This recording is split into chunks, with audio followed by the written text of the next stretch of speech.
क्या लिखते हैं कि यदि पुष्यमित्र की क्रांति केवल राजनीतिक क्रांति थी, तब बौद्धों पर व्यापक रूप से अत्याचार करना उसके लिए कोई जरूरी नहीं था। यह तो लगभग वैसा ही कार्य था जैसे गजनी ने मोहम्मद, मतलब ये बता रहे हैं। ठीक है, आगे आइए।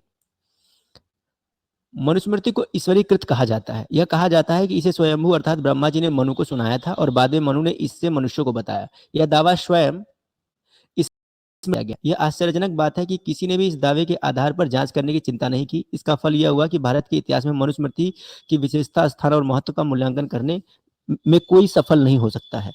हालांकि हिंदू समाज एक बहुत बड़ी सामाजिक क्रांति से होकर गुजरा था और मनुस्मृति इसका लेखन है, तो भी यह बात भारत के इतिहासकारों पर लागू होती है कि लेकिन यह भी सत्य है कि मनुस्मृति अपने कृतिकार के विषय में जो दावा किया है वो बिल्कुल झूठा है।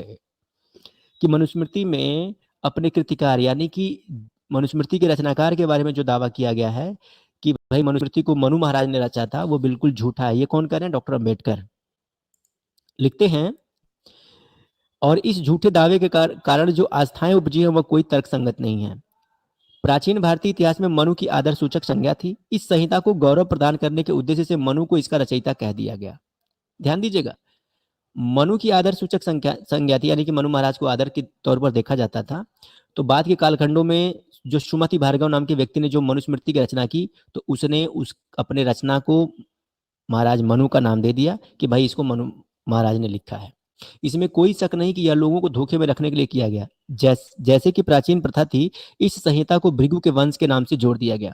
भृगु की इस कृति का वास्तविक नाम मनु की धर्म संहिता है। भृगु का नाम इस संहिता के प्रत्येक अध्याय के अंत में जोड़ दिया गया है। इसमें हमें इस संहिता के लेखक के परिवार के नाम की जानकारी मिलती है। लेखक का व्यक्तिगत नाम इस पुस्तक में नहीं बताया गया, जबकि कई लोगों को इसका ज्ञान था।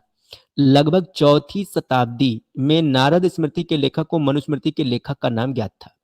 नारद के अनुसार सुमति भार्गव नाम के एक व्यक्ति थे जिन्होंने मनु संहिता की रचना की थी। ये डॉक्टर अंबेडकर कहते हैं कि सुमति भार्गव नाम का एक व्यक्ति था जिसने मनुस्मृति की रचना की थी। सुमति भार्गव कोई काल्पनिक नाम नहीं है, अवश्य ही यह कोई ऐतिहासिक व्यक्ति रहा होगा। इसका कारण यह है कि मनुस्मृति के महान टीकाकार मेधातिथे का यह मत था कि यह मनु निश्चय ही कोई व्यक्ति था। इस प्रकार मनु नाम सुमित भार्गव का छद्म नाम था और वही इसका वास्तविक रचयिता था, न कि स्वयंभू मनु जिनको हम अपना पितामह मानते हैं। ये ध्यान रखिएगा। सुमित भार्गव ने इस संहिता की रचना कब की यह संभव नहीं कि इसकी रचना की सही तिथि बताई जाए, परंतु वह सही अवधि दी जा सकती है जिसमें इस ग्रंथ की रचना की गई। ऐसे कुछ विद्वानों के अनुसार, जिनकी विद्वता पर संदेह नहीं किया जा सकता, सुमति भार्गव ने इस संहिता की रचना ईसा पूर्व 170 और ईसा पूर्व 150 के मध्य काल में की और इसका नाम जानबूझकर मनुस्मृति रखा।